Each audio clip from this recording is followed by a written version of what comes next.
যুদ্ধ কিংবা দুর্ভিক্ষের দুর্যোগ না থাকলেও নিজ দেশ ছাড়ছেন ধনীরা।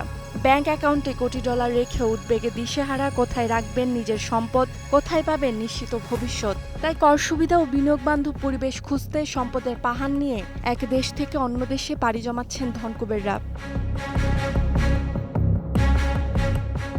এজন্য বেছে নিচ্ছেন সংযুক্ত আরব আমিরাত, যুক্তরাষ্ট্র, ইতালিকে। Henley private wealth migration report ২০২৫ অনুযায়ী সম্পদ নিরাপদে রাখতে চলতি বছর ১,৪২,০০০ কোটিপতি অভিবাসী হতে পারেন। প্রতিবেদনে বলা হয়, সুইজারল্যান্ড ও সৌদি আরবকেও সম্পদের নিরাপদ আশ্রয় হিসেবে বিবেচনা করছেন তারা।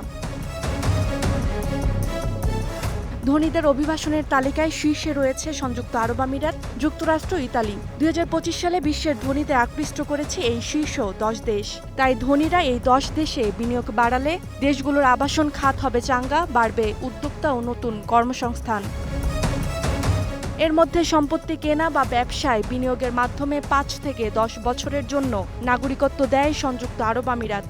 অর্থনৈতিক আর রাজনৈতিক অনিশ্চয়তার মধ্যে যুক্তরাষ্ট্রেও পাড়ি জমাচ্ছেন এশিয়া, লাতিন আমেরিকা ও ব্রিটেনের ধনীরা।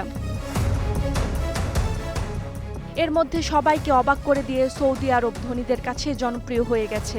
মরুর এই দেশে ব্রিটেন, উত্তর আফ্রিকা ও মধ্যপ্রাচ্যের অন্যান্য দেশের ধনকুবেররা অভিবাসনের সুযোগ খুঁজছেন। নিজ দেশকে অনিরাপদ ভেবে ব্রিটেন, চীন, ভারত, ফ্রান্স ও স্পেন ছাড়ছেন ধনীরা। আস্থার অভাবে জার্মানি, আয়ারল্যান্ড, সুইডেন সহ ইউরোপের অনেক দেশ হারাচ্ছে ধনকুবেরদের। ওয়ার্ল্ড নিউ ওয়েলথের তথ্য বলছে, অভিবাসী ধনীদের ১৫%ই সফল উদ্যোক্তা। প্রযুক্তি খাতের ধনকুবের উদ্যোক্তাদের মধ্যে সবচেয়ে জনপ্রিয় সিলিকন ভ্যালি। করনীতির রাজনৈতিক অস্থিতিশীলতা ও মানসম্মত জীবনের খোঁজে অন্য দেশে পাড়ি জমাচ্ছেন ধনীরা।